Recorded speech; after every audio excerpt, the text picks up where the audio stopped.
named, it means that its recipe won't show up in the crafting guide, and I would have no idea if there was a recipe and something I could craft. That means whenever I got a named item, I would always have to be careful when using it. Nonetheless, I could still craft the slabs by hand and use them as well as the little handy lectern trick to make my way out of the room. My friend, the creator of this room, told me that this time there was no hidden string to look out for, so I gave the room one more look over and at the last minute decided to go check behind the furnace just in case. There was nothing, and I was stuck.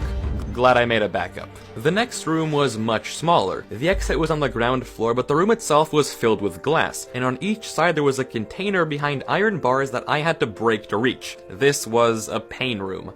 Of course it was. So while I'm wasting my life mining iron bars, I would like to quickly ask that if you are enjoying the video, then please consider subscribing. I'm currently in a race against Minecraft itself, and I can't pass them without your help. Right now, Minecraft is on version 1.18, and I'm only on version Wi-Fi's 1.12, so I would greatly appreciate it if you could subscribe and help me pass Minecraft. For real though, it does help me out a ton, and I promise you won't regret it. And of course, check out Seawalk Gaming as well, because his prison videos are the main inspiration behind this series. But hey, it looks like I finally finished breaking the glass. Inside chest number 1 was a piece of horse armor. The other 2 containers were hoppers, which meant I couldn't collect them, but inside they held a magma cream and a renamed nether brick ingot. Inside the furnace there was a gold nugget and a piece of charcoal. At first I didn't know what to smelt, but with the help of the recipe book I melted the golden horse armor for yet another golden nugget. This room was a lot bigger than the first 2, and immediately a few things caught my eye. There was a red spiral pattern on the floor with a crafting table just in front of it. On the right there was a huge bedrock cube, and on the left, a nether portal. The bedrock cube on the right was a classic item hider, and inside I found a slime block in an item frame. And of course I could only reach it by placing a chest.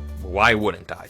I couldn't find anything else in the item hider, so I turned my attention to the centerpiece. Last time, there was nothing underneath the glazed floor, but since I couldn't make anything other than slime balls, and I'm not taking any chances, I spent a sad amount of time breaking every single block in the floor. And this time, it was worth it, because inside I found bone meal and yet another golden nugget. Still though, I could only craft white dye and slime balls, and neither of those seemed to be of any use.